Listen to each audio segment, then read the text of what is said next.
హే watchers, నిన్న బాలకృష్ణ గారి birthday సందర్భంగా నెక్స్ట్ మూవీ నుండి అప్డేట్ అయితే వచ్చింది.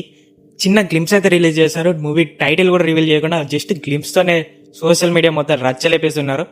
గ్లిమ్స్ అయితే నేనైతే చూసాను, నిజంగా చాలా బాగా అనిపించింది. నాకైతే చాలా రోజుల తర్వాత పైసా వసూలు థీమ్ అయితే వచ్చింది.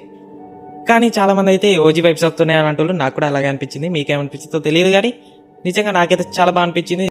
అండ్ దీని టైటిల్ రివీల్ చేయకుండా ఇలా గ్లిమ్స్ రిలీజ్ చేసి ఏం చేస్తున్నారో నాకైతే అర్థం కాదు. టైటిల్ ఏమై ఉంటుందో తెలియదు కానీ సినిమా అయితే చాలా బాగుండబోతుంది అనుకుంటున్నాను. మొత్తం గ్యాంగ్స్టర్ వైబ్స్ అయితే ఉన్నాయి. మొత్తం 1990s ఆ కాలంలో అయితే స్టోరీ అయితే నడుస్తుందని అర్థమవుతుంది టీజర్లోనే.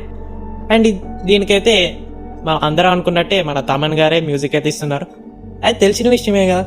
మన రజనీకాంత్ గారికి అనిరుద్ధ్ లాగా మన బాలయ్యకి తమన్ గారు అయితే ఉన్నారు. సో చూద్దాం మూవీ రిలీజ్ అయ్యాక ఎలా ఉంటుందో. మూవీకి అయితే చాలా రోజులు టైం పట్టేలా ఉంది, ఎందుకంటే ఇప్పుడే రిలీజ్ అయింది కదా గ్లిమ్స్. ఇంకా టైటిల్ కూడా రివీల్ చేయలేరు. టైటిల్ ఏమనుకుంటున్నారో మీరు గెస్ చేసేదైతే నాకైతే కామెంట్ చేసి చెప్పండి.